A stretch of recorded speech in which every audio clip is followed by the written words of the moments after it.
Keadilan akan selalu hadir jika terlebih dahulu ada kesetaraan. Setiap orang bisa diperlakukan adil jika mereka terlebih dahulu mendapatkan sesuatu yang setara. Pemenuhan aksesibilitas bagi disabilitas agar bisa hidup lebih mengerti, aman, nyaman, dan selamat adalah hal yang perlu kita usahakan bersama. Menunjukkan kepedulian dan mengerti apa yang dibutuhkan, itulah yang perlu disadari.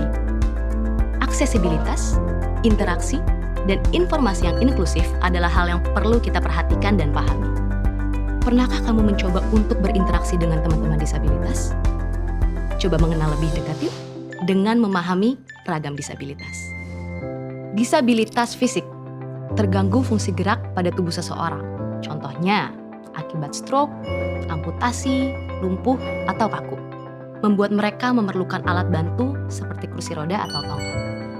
Coba bayangkan, akan sulit bukan? Ketika tempat umum yang dominan tangga, tanpa selasar atau lift untuk kursi roda. Atau ketika di loket informasi, tinggi loket tidak bisa dicapai oleh pengguna kursi roda. Padahal, jika setara, akan lebih merasa nyaman. Karena berbicara dengan pandangan mata yang sejajar, menciptakan hubungan timbal balik saat berbicara, mencerminkan kesetaraan dalam mendapatkan pelayanan publik. Disabilitas netra mengalami hambatan penglihatan, yaitu secara total atau totally blind, dan yang masih memiliki sisa penglihatan atau low vision. Aksesibilitas bagi disabilitas netra adalah suara. Informasi audio dalam gedung, transportasi maupun lift, serta rambu lalu lintas dan penyeberangan akan sangat membantu. Bisa juga menambahkan huruf braille pada tombol lift dan tombol penyeberangan. Memperbanyak akses informasi audio dan berbicara secara lisan akan mempermudah disabilitas netra. Seperti informasi dari pengeras suara ketika berada dalam keramaian, radio, dan podcast atau siniar untuk akses informasi lainnya. Disabilitas netra memanfaatkan beberapa aplikasi. Salah satunya adalah aplikasi pembaca layar, yaitu aplikasi yang mengubah tulisan menjadi suara.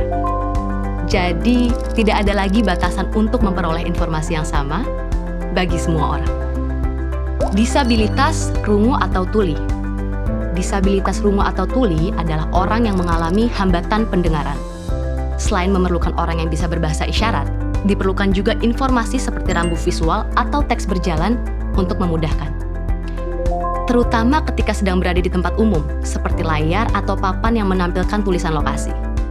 Selain itu, media audiovisual sebaiknya dilengkapi dengan teks berupa penjelasan mengenai suara yang terdengar dari video, terutama pada saat menonton video pembelajaran atau film. Hal ini membantu untuk memahami percakapan tersebut.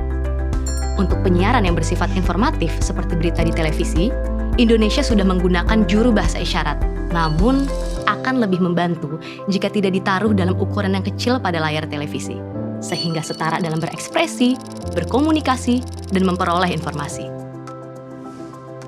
Bisa menggunakan bahasa isyarat? Cobalah berinteraksi dengan melambaikan tangan, agar langsung dilihat dan mengetahui jika kamu ingin melakukan perbincangan. Dan jika tidak bisa berbahasa isyarat, gak perlu panik. Kamu bisa menggunakan alat bantu tulis atau telepon genggam untuk menjelaskan atau menanyakan sesuatu. Disabilitas intelektual. Terbatasnya fungsi pikir karena tingkat kecerdasan di bawah rata-rata, seperti lambat daya tangkap. Antara lain disabilitas grahita dan sindroma Down. Kita semua perlu memberikan dukungan, membuka potensi-potensi yang dimiliki para disabilitas intelektual, sehingga mampu untuk lebih mandiri maupun berprofesi.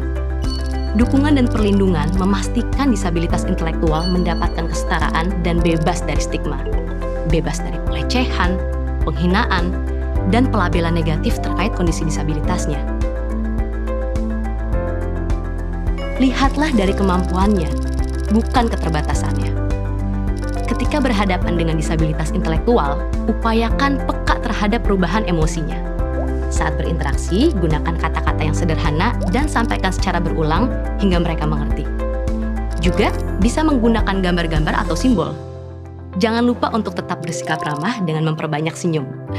Sapalah dengan memanggil namanya tanpa perlu menyentuh dalam membuka percakapan dengan disabilitas intelektual.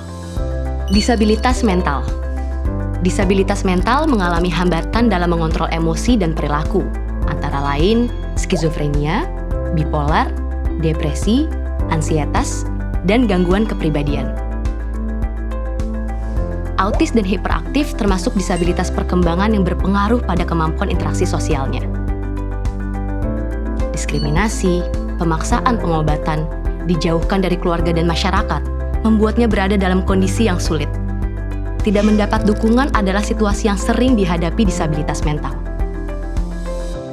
Jika melihat perlakuan yang tidak menyenangkan kepada disabilitas mental, seperti ditelantarkan, dieksploitasi, bahkan mendapatkan kekerasan, jangan takut dan ragu untuk melaporkan itu semua ke pihak yang berwajib. Hal ini akan menyelamatkan mereka dari diskriminasi, penelantaran, penyiksaan, dan eksploitasi. Dengan perlakuan yang tepat, disabilitas mental, apapun diagnosanya, bisa hidup secara wajar dan berpartisipasi dalam masyarakat. Fasilitas aksesibilitas yang dibutuhkan di tempat umum seperti bandara atau stasiun adalah ruang tenang dan petugas pelayanan yang disiagakan untuk disabilitas mental ketika mengalami kambuh. Tunjukkan kepedulianmu dengan menjaga fasilitas aksesibilitas dan menyuarakan hak mereka untuk dapat mengakses pembangunan serta menikmati layanan publik dan hidup berkota. Dengan saling mendukung, memperhatikan, dan peduli, semua orang bisa hidup setara dan berpartisipasi aktif di masyarakat. Semuanya bisa dimulai dari diri kita sendiri. Video ini dipersembahkan oleh Himpunan Wanita Disabilitas Indonesia, Sustainable Development Goals, dan UNDP Indonesia, dan didukung oleh Government of Japan.